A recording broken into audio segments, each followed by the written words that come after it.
Bonjour les Bérous, j'espère que vous allez bien par la grâce de Dieu et que vous avez passé des bons moments en famille ou entre amis à l'occasion de Noël, que vous en avez profité pour être dans la joie et même vous en mettre plein le bide. J'espère aussi que ça vous fait pas trop mal d'être victime du plus grand détournement et de la plus grande réappropriation culturelle de l'histoire. Bon, aujourd'hui, si on se dit les choses pour les croyants et pour les non-croyants, quand on pense à Noël, on pense d'abord à quoi? On pense d'abord à la période hivernale, au bon repas qu'on va préparer, à la décoration de la maison, au repas qu'on va partager ensemble, aux cadeaux qu'on va s'offrir par l'assistance du cher Père Noël. Et puis, oui, c'est vrai, de base, c'est aussi la naissance de Jésus, donc on va rajouter une petite crèche par-ci par-là, et puis des petites musiques pour faire mine d'y prêter quand même un petit peu attention. Suis-je en train de m'opposer au principe de passer du temps en famille et de manifester la générosité en fin d'année? De toute évidence, non. Mais cette vidéo, elle vient pour essayer de ramener à notre mémoire le sens profond de Noël, et notamment partager avec vous 5 vérités spirituelles fondamentales cachées derrière la naissance de Christ que je vais vous présenter tout à l'heure. C'est parti. Avant ça, pour le petit point historique, je vais expliquer que, en plus du sommeil spirituel de l'Église, en fait, ce processus subtil et lent qui relègue le sens des choses aux oubliettes, il s'est intensifié, notamment lorsque les sociétés historiquement influencées par le christianisme, elles ont décidé de reléguer la religion au second plan de la nation, à séparer l'Église et l'État, à promouvoir la laïcité, des valeurs d'ailleurs qui sont pas mauvaises en soi, qui peuvent même être très bonnes. Mais le problème, c'est qu'en ce faisant, en fait, on a gardé les symboles qui sont restés universels, mais on les a vidés de leur sens profond. Tu vois, et la nature ayant horreur du vide, le sens religieux, il a laissé place au sens culturel, et même aux ambitions commerciales d'ailleurs. Noël est devenu un temps familial, dans lequel on s'échange des cadeaux les uns aux autres. La Pâque chrétienne, n'en parlons même pas, elle a subi un triste sort. Elle s'est même vue associée dans un métissage indécent à des fêtes païennes. On a ajouté l'œuf, on a ajouté le lapin, symbole de vie et de fertilité au folklore festif. L'œuf et lapin chocolaté bien sûr pour un peu plus de plaisir. Derrière la naissance de Jésus se cachent au moins 5 vérités fondamentales que je nous propose de garder en mémoire en cette fin d'année. La première vérité, c'est que Dieu accomplit ses promesses. Et ça, c'est merveilleux. Parce que les prophéties, elles avaient annoncé la venue du Messie, du Sauveur, déjà des centaines d'années auparavant. Il a plu à Dieu de ne pas laisser cette promesse inaboutie.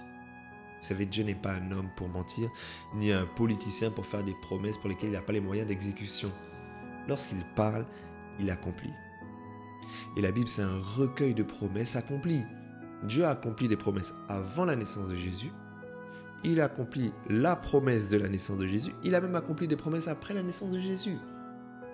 Cela veut dire que nous aussi aujourd'hui, lorsque la promesse du salut, de la guérison, de la délivrance, de l'opportunité, de la bénédiction nous est adressée par le Saint-Esprit, si vraiment la promesse elle vient de Dieu, soyons sûrs qu'il a la capacité de l'accomplir en son temps. Et ça, c'est quelque chose qui est extraordinaire.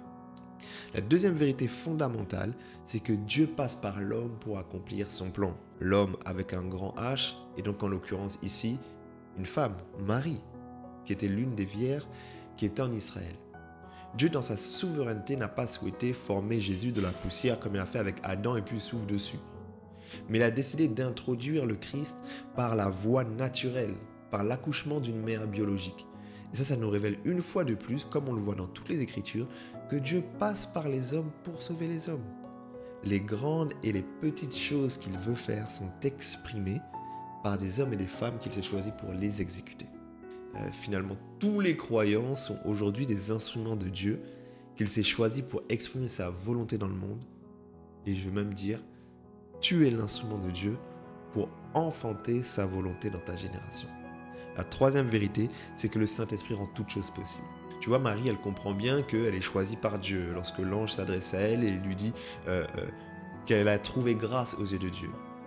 Mais elle pose une question importante. Comment cela se fera-t-il ? La réponse se trouve dans l'action du Saint-Esprit. Le Saint-Esprit est la méthode divine pour rendre toutes choses possibles sur la terre.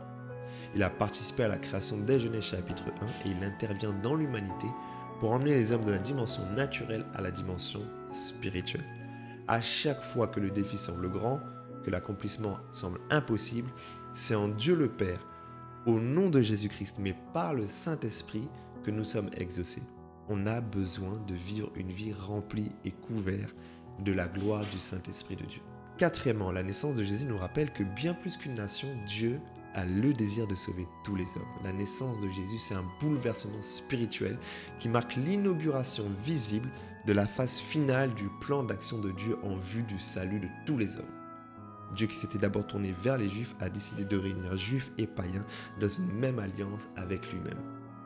La naissance de Jésus, c'est donc l'expression de l'amour de Dieu, non seulement envers un peuple, mais envers tous les hommes. Noël, c'est le souvenir de l'amour de Dieu et du salut universel pour l'humanité. Pour conclure cette vidéo, moi je nous encourage à nous battre tous les jours contre la religiosité et les actions posées sans conscience spirituelle qui n'édifient ni ne sauvent personne. Plus que jamais, retenons que ce monde ne nous aidera pas à maintenir le souvenir de notre engagement à Christ.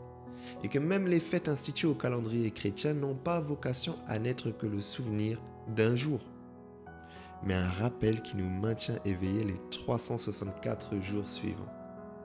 On ne se souvient pas du pardon des péchés qu'à Pâques, de l'importance de la présence du Saint-Esprit qu'à la Pentecôte, de la venue de notre Sauveur sur la terre qu'à Noël. N'oublions jamais ça. Béret rouge, repos.